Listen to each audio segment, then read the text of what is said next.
जय हिंद, जय भारत। कर्मचारी पेंशनर्स और फैमिली पेंशनर्स के वेलफेयर से जुड़ी जानकारियों के साथ मैं रीना सुथार आप सभी का स्वागत करती हूँ। आज के इस वीडियो की शुरुआत करते हुए सबसे पहले बात कर लेते हैं उन टॉपिक की जिसकी जानकारी लेकर आज के इस वीडियो में आई हूँ। देखिए, आज हम हमारे पीएमआर वेटरन्स के लिए एक गुड न्यूज लेकर आए हैं। हमारे बहुत सारे पीएमआर वेटरन्स लगातार कमेंट्स के माध्यम से ये सवाल पूछ रहे थे कि एएफटी न्यू दिल्ली में जो केंद्र सरकार ने रिव्यू पिटीशन दायर किया है उसका करंट स्टेटस क्या है। अब आज जब उसकी जानकारी मैं शेयर करने वाली हूं तो इसके साथ साथ एक गुड न्यूज भी शेयर करने वाली हूं। तो ये और इसके साथ साथ कुछ कमेंट्स जिनके माध्यम से हमारे पेंशनर्स और फैमिली पेंशनर्स ने अपनी पेंशन संबंधित सवालों को शेयर किया है। तो चलिए, इसी जानकारी के लिए आज के इस वीडियो में आगे बढ़ते हुए आप सभी से निवेदन है कि वीडियो में अंत तक बने रहिएगा। इस चैनल के माध्यम से दी गई जानकारी अगर आप सभी लोगों के लिए यूजफुल रह रही है तो लाइक और शेयर कर दीजिएगा। इस वीडियो को हाइप करके हर एक कर्मचारी पेंशनर्स तक वीडियो की जानकारी पहुंचाइएगा। आप चाहें तो चैनल को ज्वाइन कर सकते हैं, लेकिन अगर सब्सक्राइब नहीं किया है जल्दी से पहले चैनल को सब्सक्राइब कर लीजिए, नोटिफिकेशन ऑन करिए, फिर वीडियो को देखना कंटिन्यू करिए। तो चलिए, इसी के साथ आज के इस वीडियो की शुरुआत करती हूँ और सबसे पहले हम बात कर लेते हैं पीएमआर केस की अपडेट के बारे में। जैसे कि वीडियो की शुरुआत में मैंने कहा था कि इस चैनल के साथ काफी संख्या में हमारे पीएमआर वेटरन्स जुड़े हैं और वो लगातार इस बात पर नजर बनाए रखे हैं कि दिल्ली हमारी एएफटी जो प्रिंसिपल बेंच है एएफटी की, उसमें केंद्र सरकार ने जो रिव्यू पिटीशन दायर किया था उसका स्टेटस क्या है और लगातार इसको लेकर सवाल भी आ रहे थे। तो जैसे कि कल के वीडियो में मैंने कहा था कि कोई सही अपडेट होगी तो मैं उसके बारे में जरूर से बात करूंगी। तो अब हमारी एडवोकेट सर से बात हो गई है और उन्होंने जानकारी दी है कि 25 अगस्त 2026 की अगली डेट पड़ी है।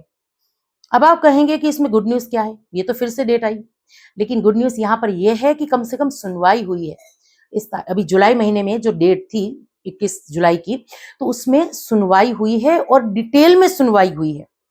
तो उम्मीद करते हैं कि अगस्त में अभी 25 अगस्त को जो अगली डेट है उस डेट को कुछ डिसीजन होगा, कुछ जजमेंट हो पास हो या कम से कम ये बात या केस आगे जरूर बढ़ सकता है। बाकी जो भी अपडेट होगी वीडियो के माध्यम से मैं जरूर से साझा कर दूंगी। अब आप क्या सोचते हैं? अब तक जो जहां तारीख पे तारीख ही हो रही थी, कोई सुनवाई नहीं हो रही थी, सिर्फ अगली डेट ही देखने के लिए मिल रही थी, अब एकदम से सुनवाई क्यों हुई? आप इस बारे में क्या सोचते हैं? क्या देश में जो अभी हालात हैं इसकी वजह से ये सब कुछ हुआ है? कमेंट्स के माध्यम से अपनी राय जरूर से साझा करिएगा।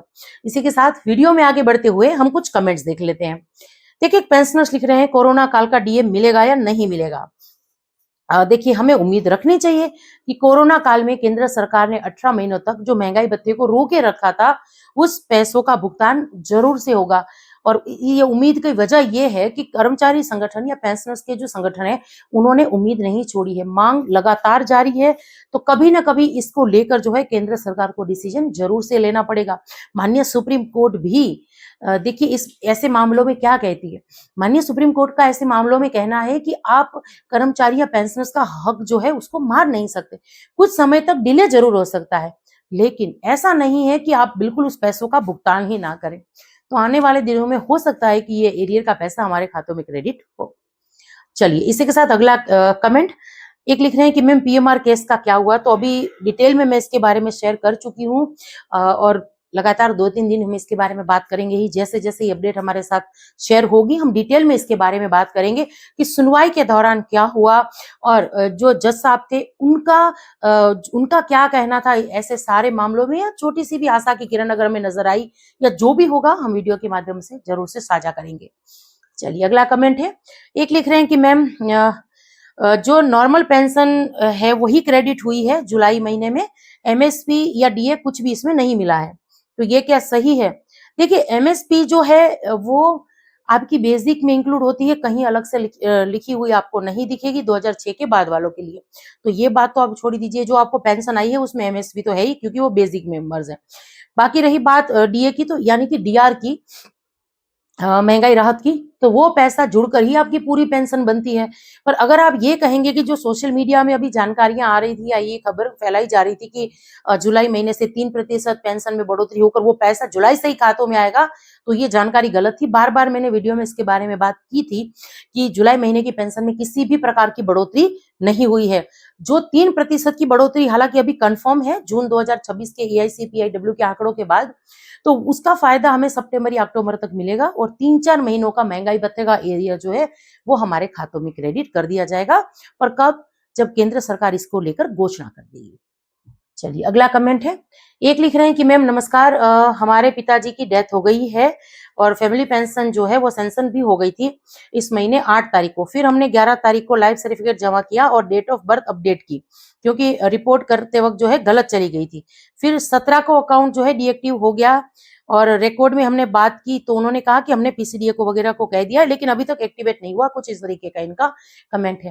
देखिए पहली बार जब फैमिली पेंशन स्टार्ट होती है तो कुछ दिक्कतें आती हैं और जैसे कि आपने ही लिखा है कि कुछ गलती हुई है और अब जब से पीसीडीए पर्स के हाथ में गया है पेंशन क्रेडिट करना, तो छोटी से छोटी गलती भी जो है वो काफी महीने लगा देती है हमारी पेंशन चालू होने में। तो आप थोड़ा सा इंतजार कर लीजिए। अगर 1 महीने से ज्यादा का समय हो रहा है तो आप सीपी ग्राम के थ्रू इसकी कंप्लेन दर्ज करा सकते हैं। चलिए अगला कमेंट है।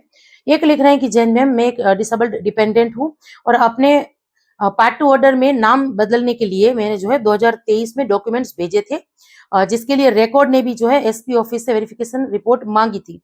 कुछ आगे इन्होंने अपनी समस्या के बारे में भी लिखा है और आगे ये लिख रहे हैं कि 25 जुलाई को फिर सीपी ग्राम में ग्रेवेंस किया था जिसका स्टेटस अंडर प्रोसेस है। प्लीज मुझे गाइड करें कि अब मुझे क्या करना चाहिए, क्या कार्रवाई करूं, पार्ट 2 ऑर्डर जारी हो जाए। शुक्रिया। तो प्लीज ये जिन्होंने भी कमेंट किया है आप मुझे कॉल करिए, मेरे नंबर आपको कल के वीडियोस में मिल जाएंगे। मैं आपको जरूर से गाइड करूंगी और हेल्प भी जरूर से करूंगी और अगर सीपी ग्राम पर इसको लेकर बात करनी पड़ी तो भी हम बात करेंगे, आप निश्चिंत रहिए। चलिए अगला कमेंट है। एक लिख रहे हैं कि मैम मैं नायक टीएस, इन्होंने अपना नाम लिखा है और इनका अकाउंट जो है अभी स्पर्श में माइग्रेट नहीं हुआ है यानी ट्रांसफर नहीं हुआ है। तो सर देखिए अभी बहुत सारे ऐसे पेंशनर फैमिली पेंशनर्स हैं जिनका माइग्रेशन स्पर्श में नहीं हुआ। हालांकि पेंशन बैंक से आ रही है, कोई भी दिक्कत नहीं है, पेंशन निरंतर चलती रहेगी, आपको इस बारे में चिंता करने की जरूरत नहीं है। लेकिन आप एक काम कर सकते हैं, नजदीकी जिला सैनिक बोर्ड के थ्रू जो है आप इसकी रिक्वेस्ट भेज सकते हैं ताकि जल्दी से आपका माइग्रेशन हो जाए।